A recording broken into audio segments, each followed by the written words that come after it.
Child of Light. You ever had that game that captivated you from the moment you laid your eyes on it? Yeah, that was pretty much me with this game.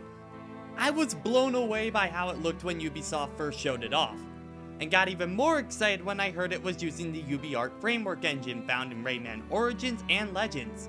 So the hype was real for sure, but I wouldn't be able to get the game until just last summer. So was it worth it, or is this just all pretty colors with no substance? Let's find out. Now, I'll be reviewing the Wii U version, but it's also available for the PS Vita, PS3, PS4, Xbox 360, Xbox One, and Steam.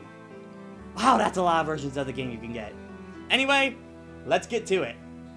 Child of Light takes place in the year 1895, where an Austrian duke remarried after his wife died shortly after giving birth to their child, Aurora.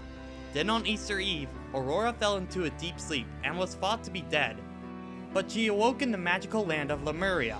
After meeting a firefly named Aniculus, they discover that Aurora needs to recover the sun, stars, and moon back from the Dark Queen in order to save the land and get back home. That's a majority of what's going on. But as you go through the land, you'll meet different inhabitants of there that join your quest, and you'll learn more about the world as you progress. Overall, it works for what it is, and it was enough for me to get invested by the end of the tale.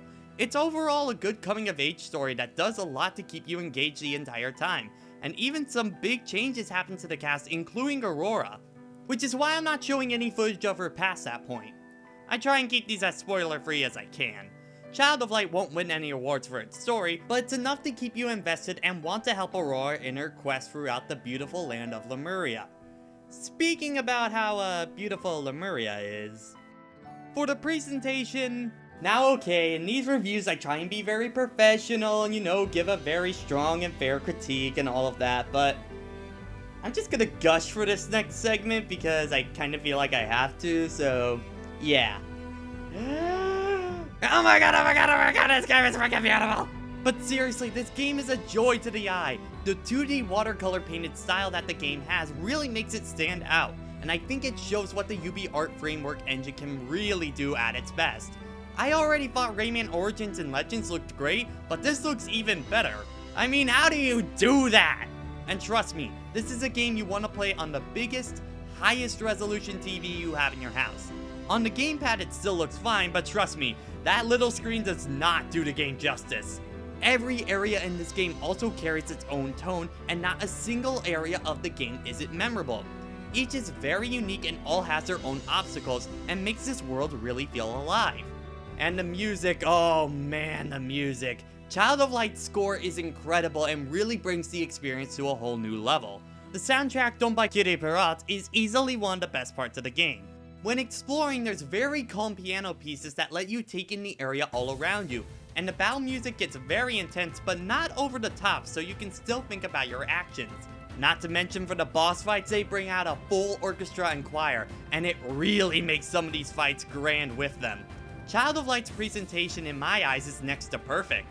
But there's one big thing that will either make or break your entire experience with the game. And that's the way how the dialogue is handled. Everything.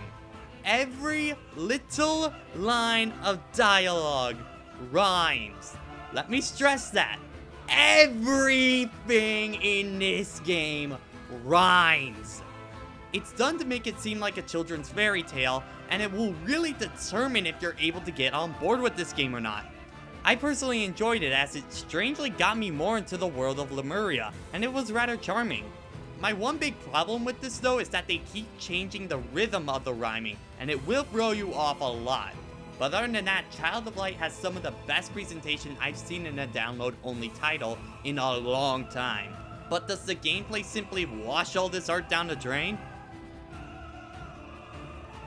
Child of Light is broken up into two main areas, exploration and combat. In exploration bit, you simply go around the area to your next destination. When you start the game, Aurora is slow and can't do much, but within the first half an hour, she gains her fairy wings. With this, she gains infinite flight, allowing her to fly all over the place and explore the skies. You want to explore these areas, as extra paths will often reward you with treasures, stat upgrades, or even notes that you can read. Some of the spots are odd though. How is that paper not burnt to a crisp? I wanna know. You also have to partake in several puzzles to progress or find enemies to fight, but you can choose to fight them if you want. If you don't want to fight them, just simply fly away from them, but if you do, just head right for them. Fights work in a timeline battle system. Down below is the cast line. When your character reaches a cast part, you can select an attack for them. Every attack requires a certain amount of time in order to be used in the cast section, so use the appropriate action for the amount of time you have left, because if you're attacked while you're in the cast area, you'll be sent back. But you can do the same thing to enemies, so try and beat them out whenever you can. You can have 2 party members out at a time, and each has their own skill sets. You can swap them out without losing your turn, which is rather nice, but there is one big thing that blends exploration and combat together, and that's Iniculus. In exploration, you can use him to lighten up a dark path, solve puzzles, or use him to light up lanterns that will give you extra treasures, or blind enemies allowing you to pass right by them, or get right behind them so you have an advantage in the upcoming battle. In battle, he can heal your teammates, and most importantly, he can slow an enemy down on the bar, allowing you to strategize more on your moves. This won't work forever though, as in both gameplay styles, he has a bar of light that once depleted, must be refilled by gathering wishes, which can be found in these lit up branches of grass that also contain magic and health. If you're playing the Wii U or PC versions, you can control Iniculus by using either the mouse or gamepad, but the second analog stick works fine if you want to, and in battle that's what I use most.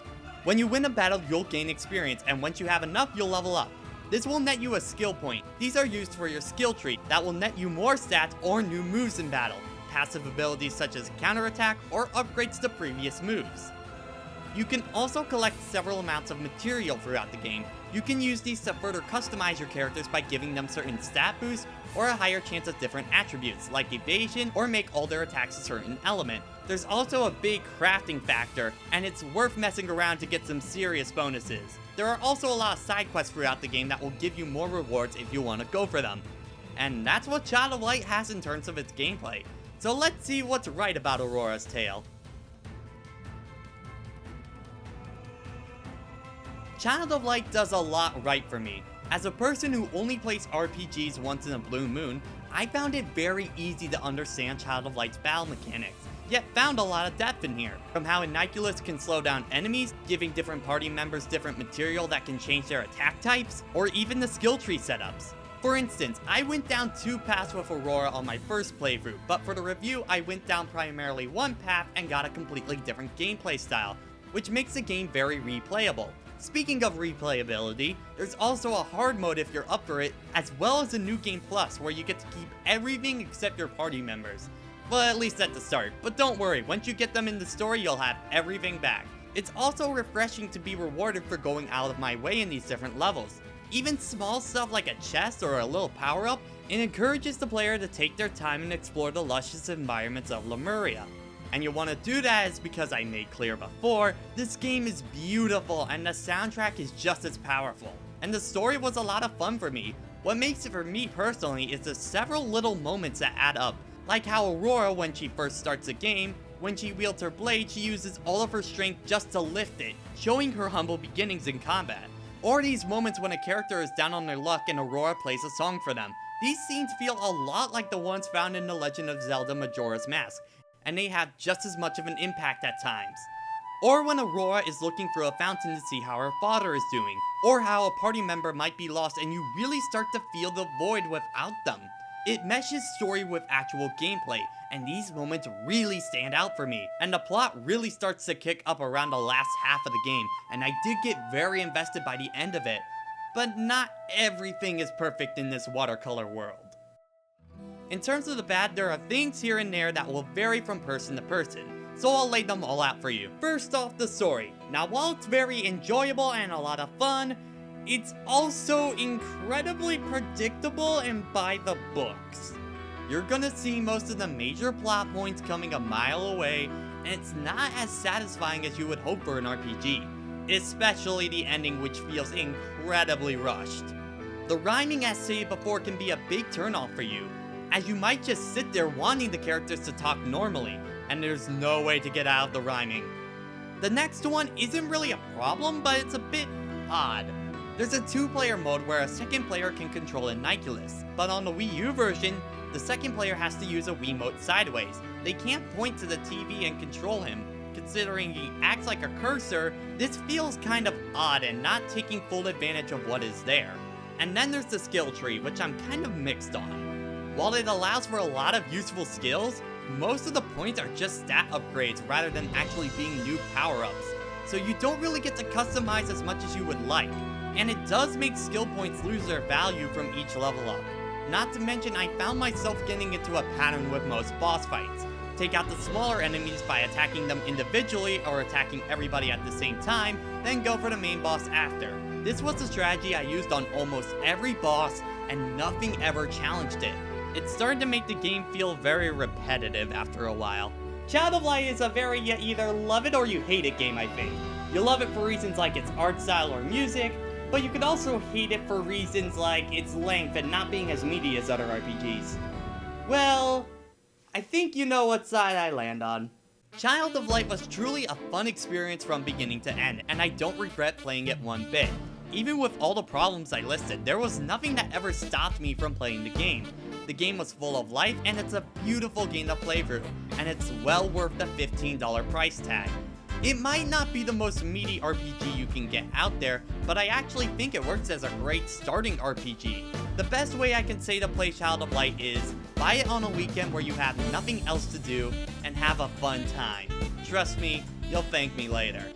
And that's it for Child of Light. Ultimately, I love the game and I hope you guys give it a shot. In fact, I've already recommended people this game before the review, and hopefully I've introduced a few more of you to it. Anyway, I'll see you next time, somewhere in your subscription feed. So leave a comment down below. Those I always read. Huh, that was weird. I don't know what came over me. Hey everyone, thanks for watching. I hope you liked it a lot. This review was a big labor of love. I gave it all I got. If you want to see more like this, click the reviews on the left or right. Some are about dreams, and some are about frights. If you like my stuff, follow me on Twitter and Facebook. I update them quite frequently, so you should take a look. You can support me on Patreon to help out the show. Thanks to Shy Ranger and Arcana for being my top patrons. You're awesome, don't you know? Anyway, I'm gonna go get some fresh air, so I'll see you next time, and take care. Man, I really gotta stop doing that.